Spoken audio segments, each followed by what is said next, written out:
Fala pessoal, tudo jóia? Hoje eu estou aqui para vir falar um pouco, da minha experiência aqui utilizando esse gimbal aqui especificamente, que é o AK2000C da Feiyutech. Então, vamos lá.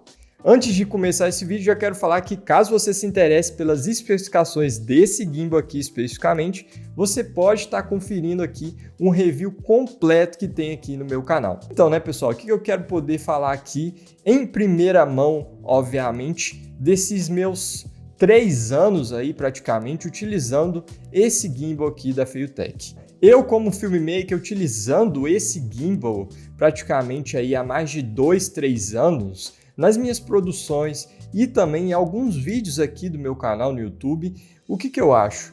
Esse gimbal me atendeu, mas até certo ponto. Por que eu vou falar isso? É o seguinte, desde o primeiro dia que eu comecei a utilizar esse gimbal, ele já começou a me dar alguns problemas. Eu não sei se foi algum lote na hora que saiu ali de fabricação desse gimbal, mas ele começou a me dar alguns problemas. Mas eu pensei que poderia ser alguma coisa de falta de configuração, por minha parte, mas eu li o manual, tentei, configurar da melhor forma possível, mas enfim, esse gimbal sempre me deu problema desde o começo. Então eu já estou falando logo de cara aqui, que ao longo desses 3 anos aí praticamente utilizando esse gimbal especificamente, infelizmente eu não tive boas experiências. Óbvio que no começo, quando eu comecei a utilizar ele, eu tive experiências interessantes, porque, como eu posso dizer, esse foi o primeiro gimbal profissional que eu comprei para utilizar aqui nas minhas câmeras DSLRs, ou seja, nas mirrorless e por aí vai.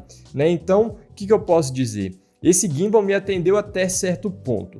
Nos primeiros anos, nos primeiros meses que eu comecei a utilizar ele me atendeu perfeitamente nas produções que eu estava querendo utilizar ele, obviamente, Principalmente eu utilizei ele muito em lives, Então ele me auxiliou bastante nesse tipo de serviço. Mas em compensação, conforme o tempo foi passando ali, depois de alguns, vamos supor, acho que depois de uns 5 meses já utilizando ele, e eu nem utilizei muito assim, eu nem utilizava ele todo dia, Eu sempre tomei muito cuidado com o gimbal, nunca deixei ele cair, nunca caiu água nele, enfim, sempre tomei bastante cuidado.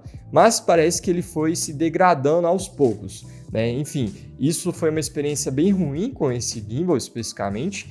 Ele, obviamente que ele comporta câmeras de até 2,5 kg, então vou usar um exemplo aqui. Eu utilizo a minha Canon SL2 junto com a minha 24-105 da série L, a lente. O que eu posso dizer? Dentro desses 2,5 kg, que segundo o próprio fabricante, o próprio manual fala que esse gimbal comporta, eu acho que isso é um pouco de balela, porque a minha Canon SL2 mais essa lente, que é a lente mais pesada que eu tenho aqui, que é a lente da 24-105 da Canon, da série L, enfim, não vai chegar a 2,5 kg nunca. E o gimbal sofreu um pouco para estar balanceando, Então, isso é algo que me deixou um pouco frustrado nesse sentido. Então, eu ia ter que acabar tendo um contrapeso ali no próprio corpo da câmera. Não sei se isso também é por causa que o corpo da câmera da Canon SL2 é um pouco mais leve em comparação à lente. Inclusive, eu acho que isso aqui é um do principal fator que eu acho que também desagrada um pouco quando as pessoas forem adquirir esse gimbal aqui especificamente. Ele não possui um certo espaço para câmeras que são altas, para câmeras que são compridas, por assim dizer, porque na hora que você vai balancear, você não vai conseguir balancear.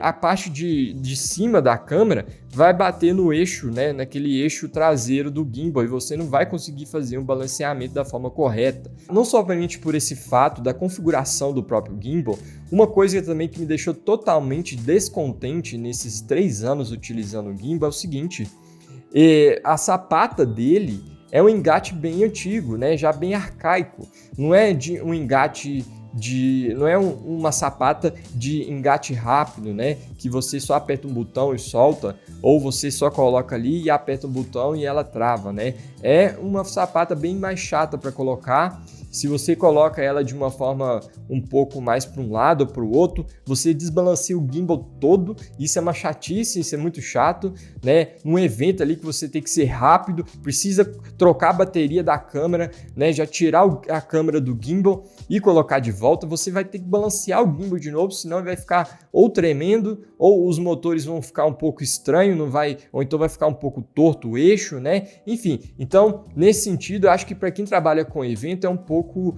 desgastante trabalhar com esse gimbal. Enfim, eu não sei se eu fui o único que tive esses problemas com esse gimbal aqui especificamente, né? Mas, por outro lado, agora já até falando, já até tirando essa parte do lado ruim, né? Ou seja, as desvantagens que esse gimbal aqui me trouxe nesses 3 anos, agora eu quero falar um pouco das vantagens. É o seguinte, a principal vantagem é que, independente se esse gimbal me atendeu ou não, já é um gimbal, né? Já deixa a sua imagem estabilizada. E, por outro lado também, uma coisa que eu achei interessante, que ao meu ver eu acho que isso pode ser uma vantagem, é que ele possui bateria interna. Isso é bom porque você talvez pode utilizar para carregar outros tipos de aparelho, né? Não que isso é mais em caso de emergência, né? Que você vai poder fazer esse tipo de carregamento, mas isso é algo interessante, pode servir como um power bank ali numa emergência para carregar uma câmera, né? Carregar um flash ali, enfim, e por aí vai. Mas, por outro lado, o lado ruim dessa bateria interna é que você não pode trocar a bateria, né? Você não consegue trocar aquelas baterias que são recarregáveis e continuar o seu job ali. Se acabou a bateria, você tem que deixar ali parado, carregando, aí depois você volta, né? Então, isso aí tem essa desvantagem nesse caso. E uma vantagem também interessante é que você pode utilizar esse gimbal especificamente conectado no smartphone, né? Você pode controlar ele como se fosse aquelas mesas de corte que controlam câmeras que a gente vê aí em emissoras de televisão e eventos ao vivo, né? Você pode controlar o gimbal, praticamente todos os movimentos dele utilizando o próprio aplicativo através do Bluetooth, né? Então isso é uma vantagem, eu acho bem interessante, eu gostei disso. E uma função também que eu gostei muito dele é que ele possui aquele famoso time-lapse, onde que ele faz o time-lapse de movimento, né? Você marca um ponto e ele vai até um ponto A e você marca até o ponto B, né? Então ele vai fazendo esse movimento ali enquanto tá o time-lapse ligado diretamente ali na própria câmera. Uma desvantagem aqui, ao meu ver, é que nem toda câmera vai conectar com esse gimbal, obviamente, né? Mas afinal de contas, a minha experiência foi boa ou ruim com esse gimbal aqui especificamente? Basicamente aí é 3 anos, né, que eu estou utilizando ele. Então, a minha experiência eu dou como conclusão aqui como mediana para ruim. Não foi tão boa assim, porque eu cheguei num ponto agora que depois de 3 anos já utilizando ele já está sofrendo um pouquinho, coitado, né? Já está sofrendo um pouquinho, esses motores dele já estavam começando a ficar um pouco desgastado. E algo que eu acho que fica até como dica, não sei se vale a pena investir nesse gimbal, né, mesmo que seja um novo agora, né? Hoje já tem várias outras marcas e várias outras versões, como por exemplo o Scorpio C, né? Dizem que ele é muito bom. Então é isso, trouxe minha opinião sincera aí depois de alguns anos já utilizando esse gimbal, que me atendeu, né, por um tempo, mas depois já se tornou mais que um empecilho do que uma ferramenta que me ajudasse. Mas eu quero saber a sua opinião. Se você tem um AK2000C, me diz aí qual foi a sua experiência. Você teve uma experiência boa ou ruim, né? Vocês já souberam aí qual foi a minha experiência. Se você é uma pessoa que se interessa pelo universo do audiovisual e quer saber mais do estilo de vida como filmmaker, se inscreva aqui no meu canal e ative o sino para não perder os próximos vídeos, porque aqui tem vídeos toda semana. Deixa o like, porque você já está ajudando demais aqui o nosso canal. Agora vai estar passando na tela alguns vídeos para você continuar acompanhando meu conteúdo. Muito obrigado e te vejo no próximo vídeo.